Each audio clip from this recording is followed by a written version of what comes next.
Hi friends, IT రంగం అంటే ఒకప్పుడు రాయల్ లైఫ్, లక్షల్లో జీతాలు, విదేశీ ప్రయాణాలు. కానీ ఇప్పుడు ఒకే ఒక సాఫ్ట్వేర్ టూల్ ఈ సామ్రాజ్యాన్ని కుప్పకూల్చడానికి సిద్ధంగా ఉందా?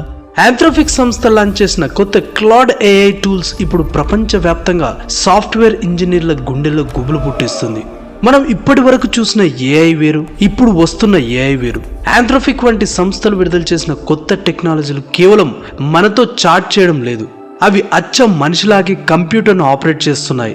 దీనివల్ల రాబోయే కొద్ది నెలల్లో లక్షలాది ఉద్యోగాలు ప్రశ్నార్థకం కాబోతున్నాయని నిపుణులు అంచనా వేస్తున్నారు. అసలు ఏంటి ఆంథ్రోపిక్ క్లాడ్ ఏఐ? ఇలాంటి పరిస్థితుల్లో సాఫ్ట్వేర్ ఉద్యోగుల భవిష్యత్తు అంధకారం కాబోతుందా, లేదా మనం టెక్నాలజీలో కొత్త వెలుగు వైపు అడుగు వేస్తున్నామా? అసలు మన ఇండియన్ ఐటీ కంపెనీల పరిస్థితి ఏంటి? ఇలాంటి ఆంథ్రోపిక్ క్లాడ్ ఏఐ లాంటివి తట్టుకొని యువత మంచి కెరియర్ సాధించాలంటే యువత దేనిపై ఫోకస్ పెట్టాలంటే అనేక విషయాలు ఈ వీడియోలో చెప్పబోతున్నాను. వీడియో చివరి వరకు చూడండి. ఫ్రెండ్స్, ఇప్పటి వరకు మనం ఏఐని ఎలా చూసాం? మనం ఏదైనా అడిగితే ఇన్ఫర్మేషన్ ఇచ్చే ఒక లైబ్రరీలా చూసాం. కానీ ఇప్పుడు టెక్నాలజీ జనరేటివ్ ఏఐ నుంచి ఏజెంటిక్ ఏఐకి మారింది. దీని అర్థం ఏంటో తెలుసా? గతంలో ఏఐ మీకు కోడ్ రాసి ఇచ్చేది, దాన్ని మీరు కాపీ చేసి మీ సిస్టంలో రన్ చేసేవారు. కానీ ఇప్పుడు వస్తున్న autonomous AI tool Anthropic Claude 3.5 Sonnet లాంటివి మనం సిస్టమ్ పర్మిషన్ ఇస్తే నేరుగా అదే బ్రౌజర్ ఓపెన్ చేసి కోడ్ రాసి దాన్ని టెస్ట్ చేసి ఎర్రర్ వస్తే దాన్ని ఫిక్స్ చేసి చివరకు ప్రాజెక్ట్ ను పూర్తి చేసి మరియు సబ్మిట్ చేస్తుంది. దీనివల్ల జరిగే ప్రమాదం ఏంటంటే, ఒక సాఫ్ట్వేర్ కంపెనీలో ఏ పనులకైతే మనం ఎంట్రీ లెవెల్ ఇంజనీర్స్ ని లేదా జూనియర్ డెవలపర్స్ ని రిక్రూట్ చేసుకుంటామో ఆ పనులని ఇప్పుడు ఈ టూల్స్ తక్కువ ఖర్చులతో లైక్ ఒక సబ్స్క్రిప్షన్స్ తో చేస్తున్నాయి. అంటే మనిషి అవసరం లేకుండానే కంప్యూటర్ తన పని తాను చేసుకుపోతుంది. ఇది సాఫ్ట్వేర్ డెవలప్మెంట్ చరిత్రలోనే అతిపెద్ద కీలక మలుపని చెప్పుకోవచ్చు. ఫ్రెండ్స్, భారతదేశ ఐటీ రంగం నిలబడింది లేబర్ ఆర్బిట్రేజ్ అనే కాన్సెప్ట్ మీద. అంటే అమెరికాలో ఒక ఇంజనీర్ కి $100 ఇవ్వాల్సి వస్తే అదే పనిని మన ఇండియాలో $20 చేయించడం. ఈ మోడల్ వల్లే మనకు లక్షల్లో ఉద్యోగాలు వచ్చాయి. కానీ ఇప్పుడు అసలు చిక్కు వచ్చి పడింది. ఏఐ టూల్స్ ఆ పనిని తక్కువ ఖర్చుతో చేస్తున్నాయి. అమెరికాలోని క్లయింట్స్ ఇప్పుడు ఏమనుకుంటున్నారంటే, ఇండియాలోని ఒక పెద్ద టీమ్ కి డబ్బులు ఇచ్చి పని చేయించడం కంటే మా దగ్గర ఏఐ టూల్స్ ను వాడి పని పూర్తి చేసుకోవడం ఈజీ కదా అని. దీనివల్ల అవుట్ సోర్సింగ్ అనే పదానికే అర్థం మారిపోతుంది. ఇక మన దేశంలోని సర్వీస్ బేస్డ్ కంపెనీలు ఇప్పుడు మనుషుల కంటే ఏఐ ఏజెంట్ల మీద ఎక్కువ పెట్టుబడి పెడుతున్నారు. దీనివల్ల రాబోయే రోజుల్లో మాస్ రిక్రూట్మెంట్ అనేది ఒక పాత జ్ఞాపకంలా మిగిలిపోవచ్చు. చాలా మంది అనుకుంటున్నారు, మా కంపెనీలో ప్రాజెక్ట్స్ బాగానే ఉన్నాయి కదా, మమ్మల్ని ఎందుకు తీసేస్తారు అని. ఇక్కడే మనం ఒక విషయాన్ని గమనించాలి. ఐటీలో మనం చేసే పనుల్లో 60 నుండి 70% వరకు రిపిటేటివ్ టాస్క్, అంటే మళ్ళీ చేసే పనులే. అంటే మెయింటెనెన్స్, టెస్టింగ్ మరియు రొటీన్ కోడింగ్. ఈ పనులను ఏఐ అత్యంత అద్భుతంగా చేస్తుంది తెలుసా?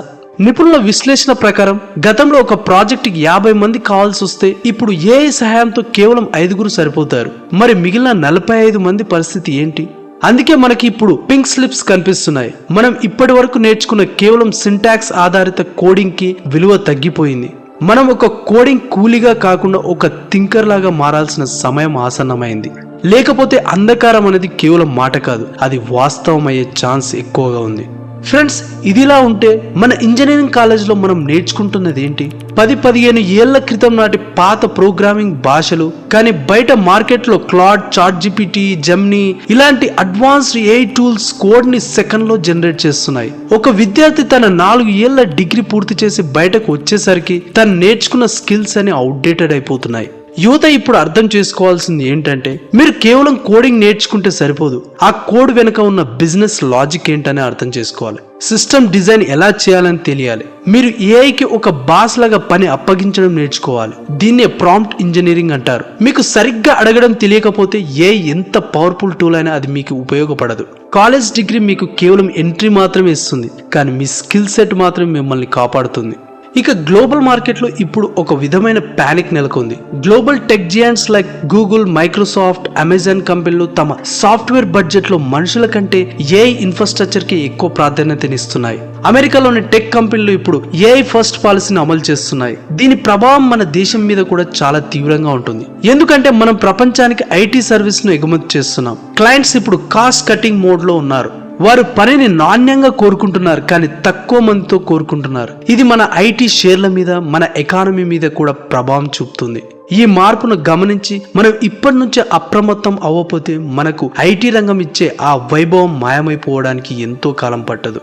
మరి ఇలాంటి పరిస్థితుల్లో పరిష్కారం ఏంటి? మనం ఈ ఏఐ సునామీలో మునిగిపోకుండా ఉండాలంటే ఏం చేయాలి? ఐటీ రంగంలో మీ ఉనికిని కాపాడుకోవడానికి ఈ 5 పాయింట్లు ఖచ్చితంగా గుర్తుంచుకోవాలి. Number 1, embrace AI. అంటే ఏఐని ఒక స్నేహితుడిలాగా చూడండి. ఏఐని చూసి భయపడకండి. క్లాడ్, చాట్‌జిపిటి వంటి టూల్స్ ని మీ పనిలో ఎలా వాడుకోవాలి ఇప్పటి నుంచే ప్రాక్టీస్ చేయండి. Number 2, focus on the logic. అంటే సింటాక్స్ నేర్చుకోవడం కాదు, ఒక సమస్యకు పరిష్కారం అంటే ప్రాబ్లమ్ సాల్వింగ్ ఎలా కనిపెట్టాలో మీ మెదడుకు శిక్షణ ఇవ్వండి. Number 3, domain expertise. అంటే మీరు కేవలం కోడర్లా ఉండకండి. బ్యాంకింగ్, హెల్త్ కేర్ లేదా మ్యానుఫ్యాక్చరింగ్ వంటి ఏదో ఒక రంగంలో లోతైన అవగాహన పెంచుకోండి. Number 4, continuous learning. ఎందుకంటే టెక్నాలజీ ప్రతిరోజు మారుతుంది. సో రోజుకు కనీసం 1 గంట కొత్త స్కిల్ నేర్చుకోవడానికి కేటాయించండి. Number 5, soft skills. ఒక ఏఐ మనిషిలాగా క్లయింట్ తో ఎమోషనల్ గా మాట్లాడలేడు, టీమ్ ను లీడ్ చేయలేడు. కాబట్టి కమ్యూనికేషన్ మరియు లీడర్షిప్ స్కిల్స్ ను పెంచుకోండి.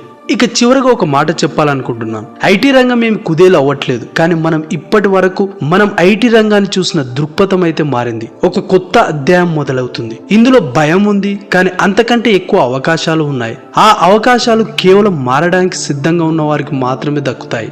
అప్డేట్ అవ్వని సాఫ్ట్వేర్ ఇంజనీర్లు ఎలాగైతే పనికిరాడో, మారడానికి ఇష్టపడని మనిషి కూడా ఈ కాలంలో వెనకబడిపోతాడు. ఈ వీడియో నచ్చితే లైక్ చేయండి, షేర్ చేయండి, మరియు సబ్స్క్రైబ్ చేసుకోవడం మర్చిపోకండి. మరో అద్భుతమైన వీడియోలో మళ్ళీ కలుద్దాం. అంతవరకు సెలవు. జై హింద్, జై భారత్.